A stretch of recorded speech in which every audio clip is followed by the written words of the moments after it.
नमस्कार, मैं एडवोकेट गगन Sharma lawyers guide में आपका बहुत बहुत स्वागत करता हूं। चैप्टर 7 भारतीय नागरिक सुरक्षा संहिता, ये वीडियो आज हम आपके सामने बनाने वाले हैं। इस वीडियो में कुल मिला के 94 से सेक्शन 110 तक है। ये चैप्टर कुल मिला के 3 भागों में बांटा गया है, जिसमें पार्ट ए है समन्स टू प्रोड्यूस। इसके अंदर 94 एंड 95 सेक्शन आते हैं। पार्ट बी आता है सर्च वारंट, इसमें 96 से 101 तक पार्ट आते हैं। उसके बाद थर्ड सेक्शन आता है आपका general provisions relating to searches. So इस वीडियो में हम पार्ट ए और बी कवर करेंगे एंड नेक्स्ट वीडियो के अंदर जो इसके कंटिन्यूशन में होगा पार्ट बी को कवर करके चैप्टर 7 को हम गुड बाय टाटा कर देंगे और अगले वीडियो की तरफ बढ़ेंगे।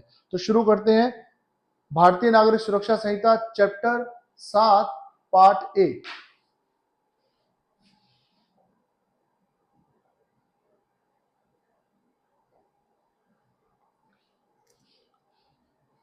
Processes to compel the production of things.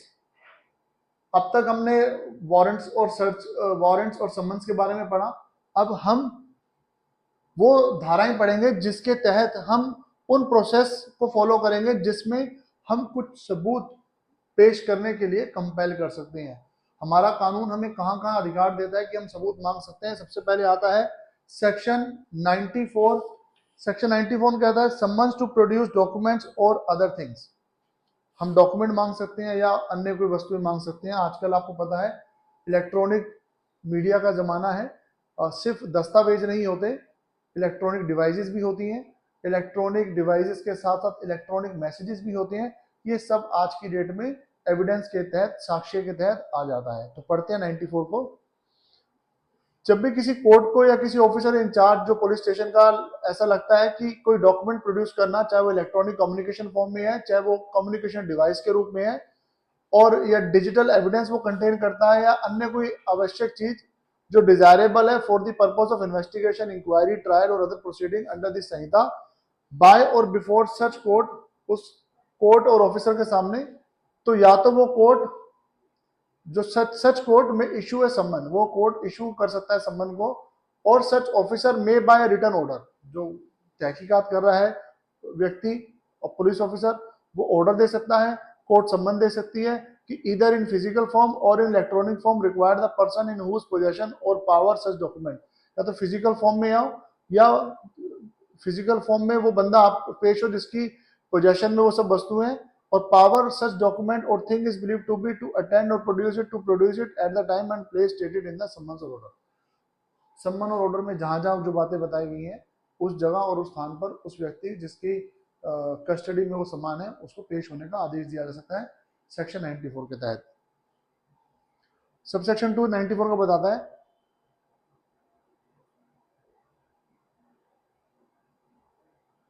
कि अगर आपसे कोई चीज मांगी गई है, if the things have been complied with the requisition, अगर आपसे कोई चीज मांगी गई है तो जरूरी नहीं है आपको फिजिकल पेश होना है, आप वो वस्तुएं कोर्ट में भेज भी सकते हो। A person required under this section merely to produce a document, सिर्फ डॉक्यूमेंट प्रोड्यूस करने हैं, और other thing shall be deemed to have complied with requisition, जैसा कि मांगा गया है, if he causes such document or thing to be produced instead of attending personally to produce the same, वो भेज सकता है, जरूरी नहीं उसको पर्सनली आना है। सेक्शन 3 क्या कहता है, nothing in this section shell deemed, ऐसा कुछ भी नहीं होगा इस सेक्शन में जो भारतीय साक्ष्य अधिनियम के सेक्शन 129 और 130 को इफेक्ट करेगा, या बैंकर्स बुक एविडेंस एक्ट 1891 को इफेक्ट करेगा। ऐसा कुछ भी नहीं होगा इस सेक्शन के अंदर। जो अप्लाई होगा एक लेटर, पोस्ट कार्ड और अदर डॉक्यूमेंट, पार्सल जो किसी पोस्टल अथॉरिटी की कस्टडी में है। पोस्टल अथॉरिटी की कस्टडी को अगर आपको रिव्यू करना है तो उसके लिए अगले सेक्शन में कुछ धाराएं और कुछ प्रोविजंस हैं जिसको हम पढ़ते हैं। सेक्शन 95 उसी पे आ गया। इफ एनी डॉक्यूमेंट, पार्सल और thing in the custody of A postal authority is in the opinion of DM, CJM, Court of Session or High Court wanted for the purpose of any investigation, inquiry, trial or other proceeding under this Sanhita, such magistrate or court may require the postal authority to deliver the document, parcel or things to such person as the magistrate or court directs. Court के order आ जाएंगे तो postal authority को court के order का सम्मान करना पड़ेगा। जिसको कहा जा रहा है, जिस भी इंचार्ज को, व्यक्ति को, ऑफिसर को कोर्ट कहती है वो डॉक्यूमेंट पोस्टल अथॉरिटी को देने पड़ेंगे।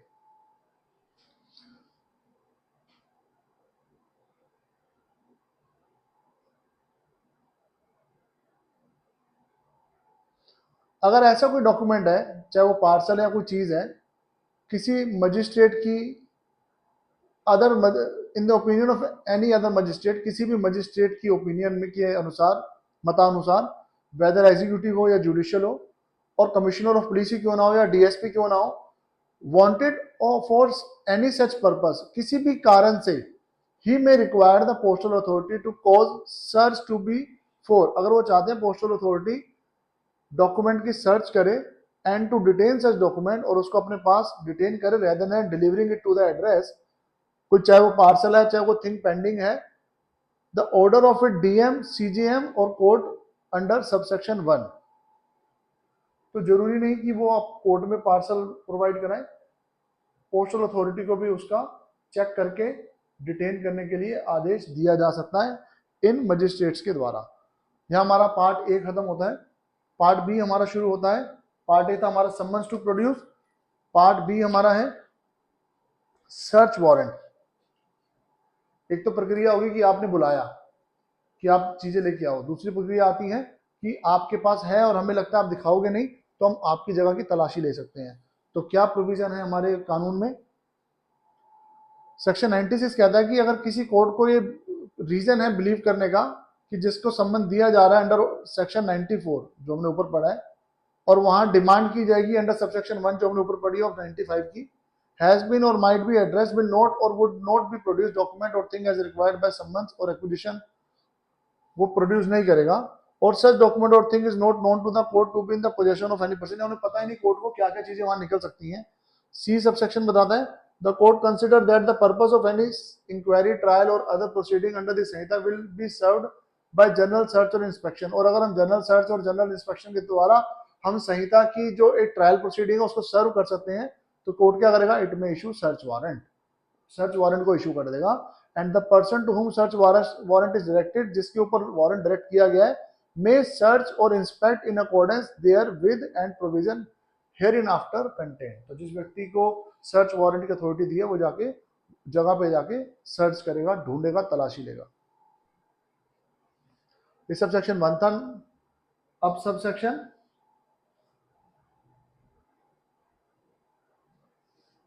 96 का 1 का हमने 3 सबसेक्शन पढ़े हैं, अब 96 के सबसेक्शन 2 पे आ गए हम। The court may, if it think fit, specify in the warrant the particular place or warrant thereof to which only search or inspection shall extend. The person charged with the execution of such warrant shall then search or inspect only the place or part suspect. जहां कहा गया है या तो जगह का search की जाएगी या उसके कुछ पार्ट की सर्च की जाएगी।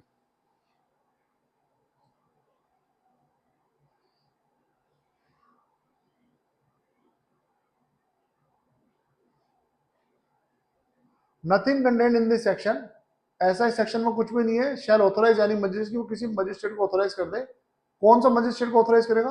अदर देन ए डीएम और CGM to grant a warrant, मतलब डीएम और सीजीएम का वारंट इशू होना चाहिए इसमें, to search for a document, parcel or other thing in the custody of postal authority. Postal authority के लिए हमें किसका ऑर्डर चाहिए? डीएम का चाहिए, सीजीएम का चाहिए। सब सेक्शन सेक्शन 97 पे आ जाते हैं। सेक्शन 97 कहता है search of place suspected to contain stolen property, force documents etcetera. ऐसी जगह जहां पे स्टोलन प्रॉपर्टी, चोरी का सामान पड़ा हुआ है या फोर्स डॉक्यूमेंट पड़े हुए हैं, जो फोर्स डॉक्यूमेंट होते हैं जिसके अंदर कुछ आपने फोर्जरी करी हुई है, गड़बड़ करी हुई है।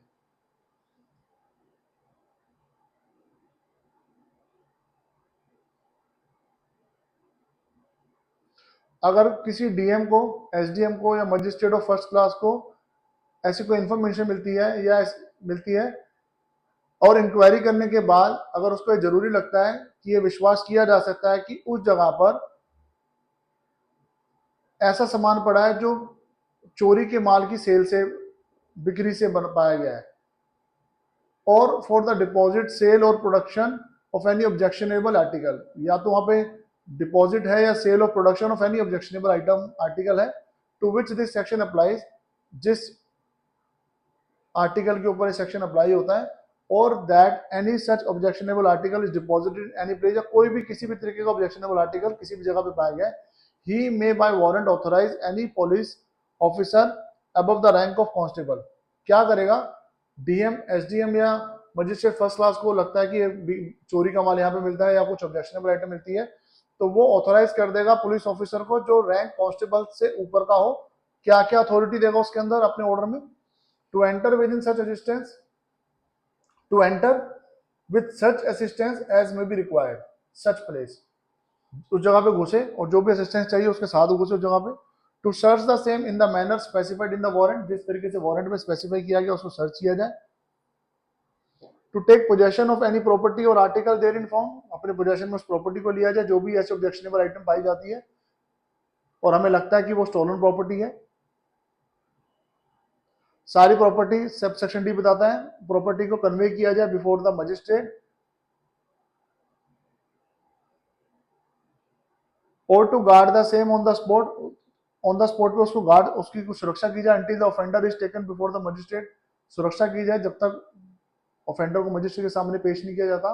और otherwise to dispose of it in some place of safety, और कुछ ऐसी चीजें जिसको पेश नहीं किया जा सकता उसको डिस्पोज ऑफ करना, तो सेफ प्लेस पे जाकर उसको डिस्पोज ऑफ किया जाए। बॉम्ब मिल गया, अब आप बॉम्ब को थोड़ा ना लेके जाओगे मजिस्ट्रेट के पास, देखो जी बॉम्ब पाया, उसको डिस्पोज ऑफ करोगे आप, समझ गए। To take into custody and carry before a magistrate every person found in such place, जो भी वहां पे व्यक्ति मिले सबको कस्टडी में लेना है और मजिस्ट्रेट के सामने लेके जाना है। Who appears to have been privy to the deposit, जो ये ऐसा लगता है कि इस डिपॉजिट का इन पे they have the privy for the deposit, or sale और production of any such property और article knowing or having reasonable cause to suspect it to be stolen property, लगता है कि चोरी की प्रॉपर्टी है किसी भी कारण से, उसको फिर सब लोगों को जज के सामने पेश करना है। एज द केस में भी objectionable article to which this section applies. Sub section 2 बता रहा है, the objectionable article to which this section applies are, कौन कौन से ऑब्जेक्शनेबल आइटम है, काउंटरफीट नोट, नकली नोट जो होते हैं, pieces of metal made in contravention of the coinage act, ऐसा मेटल जो कॉइनेज एक्ट के अंदर उसके पीस हैं और ब्रॉट इनटू इंडिया और इन contravention of any notification for the time being in force issued under section 11 of the custom act, ऐसी कुछ आइटम जो नोटिफिकेशन दी गया था कि इसको नहीं ला सकते लेकिन उसे कॉन्ट्रावेंशन में आप लेके आए हो, जिससे आपने सेक्शन 11 ऑफ कस्टम एक्ट को इग्नोर कर दिया। Counterfeit currency note, counterfeit stamps आपके पास पड़ी, नकली करेंसी, नकली स्टैम्प्स पड़ी हैं, फोर्स डॉक्यूमेंट पड़े हुए हैं, फॉल सील पड़ी हैं, आपने स्टैम्प बेस्ड में सील्स नकली रखी हैं। Option subject refer to in section 294 of Bharatiya Nyaya Samhita, BNS के अंदर आपने कुछ ऑप्शन ऑब्जेक्ट्स को रेफर किया गया सेक्शन 294 में, उससे संबंधित कुछ सामान पकड़ा जाता है। Instruments or material to use for the production of any of article mention in clause A to F, ऐसी कोई चीज जो आपको पास रखना निहित है जो क्लॉज ए टू एफ में बताया गया आपके वहां पाया जाता है, तो इन सब चीजों को जब्त किया जाएगा और आपको अपराधी मान के मजिस्ट्रेट के सामने पेश किया जाएगा। सेक्शन 98 पे आ जाते हैं, power to declare certain publication forfeited and to issue search warrant for same, कुछ न्यूज़पेपर में देश विरोधी गतिविधियां हुई, वो छपनी जरूरी नहीं थी, उसको फॉरफिट किया जाएगा। ऐसी कोई चीज जो दंगे भड़का सकती है, ऐसी कोई झूठी खबर जिससे बाजार के संतुलन बिगड़ सकते हैं, उन सबको अपने कस्टडी में लिया जाएगा।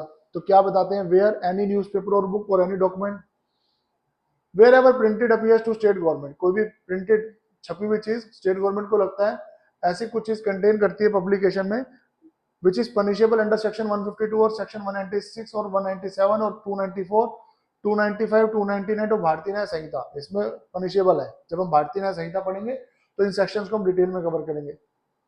स्टेट गवर्नमेंट नोटिफिकेशन से ग्राउंड बताते हुए अपनी ओपिनियन की हर कॉपी जो उसको डिक्लेयर कर देगी कि आपने जो भी ऐसा न्यूज़पेपर में छापा है, और हर तरह की कॉपी या किताब या डॉक्यूमेंट गवर्नमेंट उसको नोटिफिकेशन देके जब्त कर लेगी, forfeited to government, and thereupon any police officer may seize the same wherever found in India, and any magistrate may by warrant authorise any police officer not below the rank of sub inspector to enter upon and search for the same in premises where copy of such issue or any such book or other document may be reasonably suspected to be। Sub inspector से कम के rank ना का नहीं होना चाहिए, इसके लिए court भी ऑर्डर कर देगी। जहां भी ऐसा कुछ भी माल देश में कहीं मिल रहा है जो स्टेट गवर्नमेंट ने मना किया है ये पब्लिश नहीं होना चाहिए, जहां मिलेगा उठाएंगे और जब्त कर लेंगे।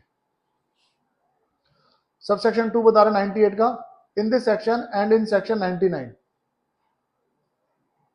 a newspaper and book have the same meaning as in the press and registration of book act 1867, right? Document include any painting, drawing और फोटोग्राफ और अदर विजिबल रिप्रेजेंटेशन आ जाती है। यहाँ पर डिफाइन कर दिया न्यूज़पेपर बुक क्या है, डॉक्यूमेंट क्या है। सब सेक्शन 3 बताता है no order pass or action taken under this section shall be called in question in any court otherwise than in accordance with the provision of section 99। चाहे कोई order pass किया गया, चाहे कोई एक्शन लिया गया, उस पर क्वेश्चन नहीं उठाया जाएगा किसी भी कोर्ट में, अगर otherwise than in accordance with the provision of section 99। कुछ सही चीज आपकी जब्त कर ली तो आप अपील में जाओगे, कैसे जाओगे, सेक्शन 99 आपको बताएगा। सेक्शन 99 का प्रोविजन बताता है हमें application to high court to set aside declaration of forfeiture.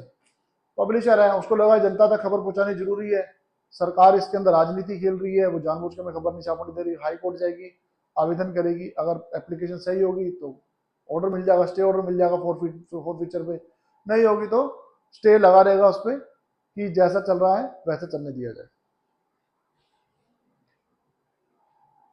Any person, section 99, any person having any interest in any newspaper, book or other document in respect of which a declaration of forfeiture has been made under section 98, किसी भी व्यक्ति section 98 के अंदर उसकी book newspaper वगैरह forfeiture कर दी गई है, मे विद इन 2 months, यहां पे आप देखिए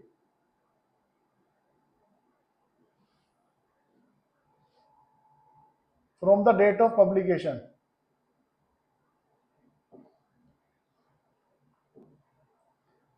within 2 months from the date of publication in the official gazette of such declaration apply to the high court to set aside such declaration on the ground that the issue of newspaper or the book or other document in respect of which the declaration was made did not contain any such matter as is referred to in subsection 1 of section 98। 98 के अंदर subsection 1 में जो चीजें बताई गई हैं उससे इसका कोई ताल्लुक आती नहीं, जबरदस्ती हमारी चीजें उठा के बंद करती हैं, इस तरीके की आप अपील हाई कोर्ट में जाके लगा सकते हैं। सबसेक्शन 2 बताता है 99 का every such application shall bear the high court consist of 3 और मोर जजेस। हाई कोर्ट के कम से कम 3 और उससे अधिक जजेस चाहिए होंगे, be heard and determined by special bench. Special bench में इसको सुनवाई होगी हाई कोर्ट की। कंपोजिट ऑफ 3 जजेस and where high court consist of less than 3 जजेस सच special bench shall be composed of all the जजेस ऑफ दैट हाई कोर्ट। जहां पे high court where the high court consist of less than 3 जजेस, किसी high court में 3 जज से कम है तो जितने भी स्पेशल बेंच में जजेस हैं उन सबको हाई कोर्ट के सारे जजेस को स्पेशल बेंच में बुला लिया जाएगा। सबसेक्शन 3 बताता है on the hearing of any such application with reference to any newspaper any copy of such newspaper may be given in evidence in aid of the proof of nature of tendency of the word sign or visible representation contained in such newspaper in respect of which the declaration of forfeiture was made. वहां पे proof किया जाएगा, आपको अपनी copy दिखानी पड़ेगी, शब्दों को बताया जाएगा, दिखाया जाएगा विजिबली कि यहाँ पे ऐसी कोई बात नहीं है जो कि इस फॉरफीचर नोटिस के अंदर डाली गई है, डिक्लेरेशन में डाली गई है। हेंस वी रिक्वेस्ट कि kindly remove the forfeiture order from the notification जो हमारी स्टेट गवर्नमेंट ने डाला हुआ है। The High Court shall, if it is not satisfied that the issue of the newspaper or the book or other document in respect of which the application has been made contained any such matter as is referred to in subsection 1 of 98, set aside the declaration of the forfeiture। वो set aside कर देगी कि नहीं ऐसा कुछ भी नहीं है इसमें जिसके तहत आपको जब्त किया गया है। Where there is a difference of opinion among the judges forming the special bench, the decision shall be in accordance with the opinion of the majority of the judges। 3 जज हैं, 2 फेवर में है, 1 फेवर में नहीं है, majority किसकी है, 2 की है, तो फेवर में जो भी चाहे सेट असाइड के लिए किया है चाहे कंटिन्यू के लिए किया है वैसा ऑर्डर पास कर दिया जाएगा। 100 नंबर पे आ गए search of person wrongfully confined. ऐसा कोई भी व्यक्ति जिसको रॉन्गफुली कन्फाइन किया गया है उसका सर्च करना। If any DM SDM and magistrate of first class, ऐसा रीजन है विश्वास करने का कि कोई व्यक्ति जिसको कन्फाइन किया गया under such circumstances that the confinement amounts to an offence he may issue search warrant.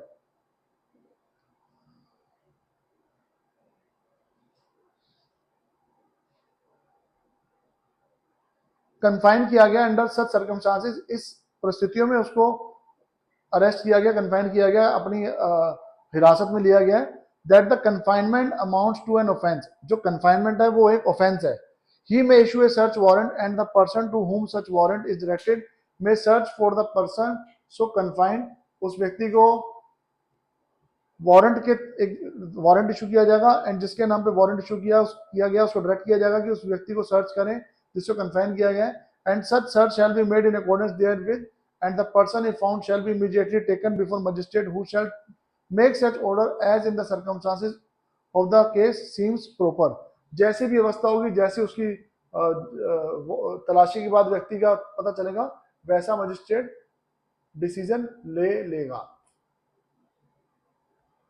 Section 101 power to compel restoration of abducted female, चाहे कोई फीमेल है चाहे कोई बालिका है जो 18 साल की उम्र से कम है, अगर उसको रॉन्गफुली कन्फाइन किया गया है तो जज उसको वापस उसके गार्जियन के पास, पेरेंट्स के पास, उसके हस्बैंड के पास, फैमिली के पास वापस भेजने के आदेश दे सकते हैं। सेक्शन 101 यही बताता है। Upon complaint made on oath of abduction, abduction होता है किसी का अपहरण करना, और unlawful detention of a woman or a female child for unlawful purpose, a DM, SDM or magistrate of the first class may make an order, जो मैंने बताया वो order pass कर देगा, to immediate restoration of such woman to her liberty or of such female child to her parent, guardian or other person having the lawful charge of such child and may compel compliance with such order using such force as may be necessary। यह हमारा chapter 7 का part A और B खत्म होता है। अगली video में हम जल्द ही मिलते हैं पार्ट सी के साथ। नमस्कार।